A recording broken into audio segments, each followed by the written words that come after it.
Masjid Muhammadi Kota Baru ini telah dibina pada tahun 1867. Masjid Muhammadi juga dikenali sebagai Masjid Besar Kota Baru. Masjid ini dibina daripada kayu yang terpilih pada zaman pemerintahan Sultan Muhammad yang kedua.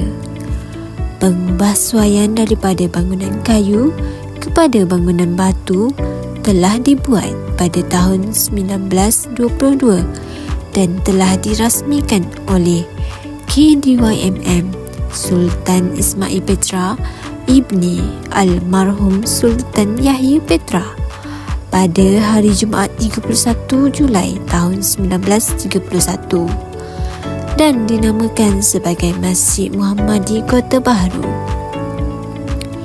Luas keseluruhan masjid kini adalah 10,600 kaki persegi dan boleh memuatkan seramai 2,400 orang ahli jemaah pada satu-satu masa. Masjid kini menjadi pusat penyebaran ilmu agama yang masyhur di Nusantara sehingga Kelantan dikenali sebagai Serambi Mekah.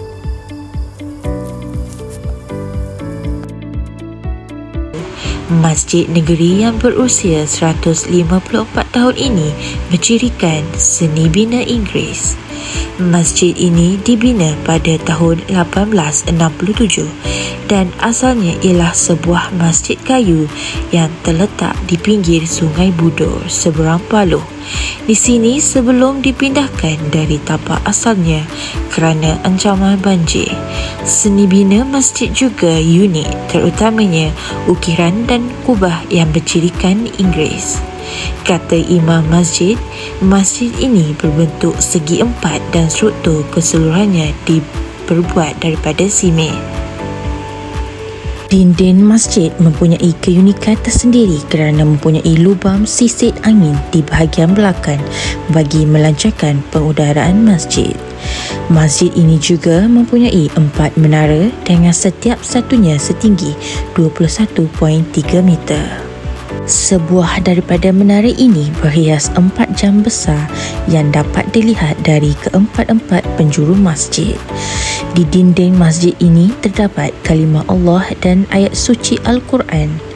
Masjid ini berbentuk segi empat dan strukturnya diperbuat daripada simen secara keseluruhannya. Binaan ini berunsur seni bina kolonial Perang Dunia Kedua. Masjid ini mempunyai 1 menara dan 1 kubah. Ia berwarna kuning cair dan coklat dengan kubah keemasan serta puluhan tiang besar dan arca yang menjadi mercu bandar Kota Baru. Penggunaan bahan tempatan Masjid Muhammadi mungkin menggunakan bahan tempatan seperti kayu, batu dan seramik yang mencerminkan budaya tempatan.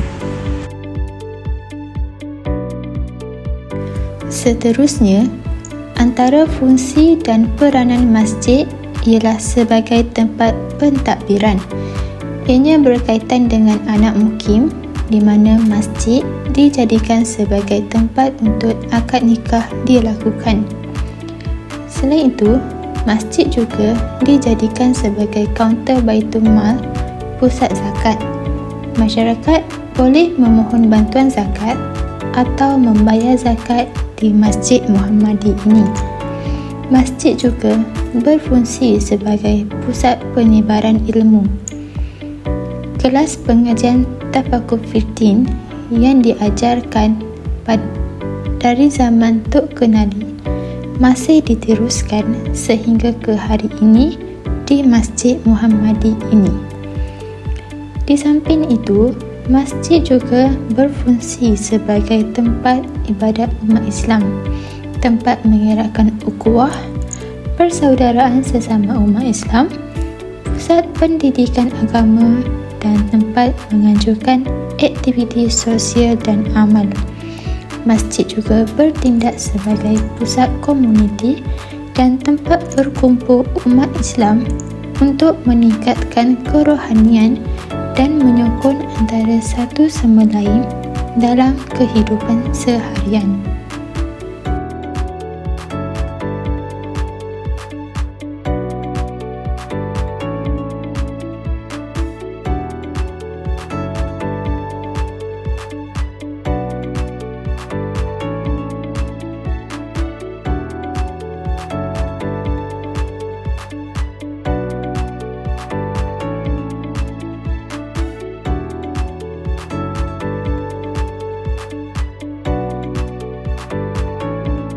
Sebagai penutup video dokumentari ini ialah negara Malaysia juga mempunyai pelbagai warisan sejarah yang harus dijaga dan dipelihara. Keistimewaan dan latar belakang Masjid Muhammadi Kota Baru Kelantan ini mempunyai satu iktibar yang perlu diingati. Keistimewaan mengenai seni bina dalam pembuatan bangunan yang mampu dicipta oleh masyarakat dahulu dapat mengajar kita supaya sentiasa berfikiran kreatif dalam melakukan sesuatu perkara.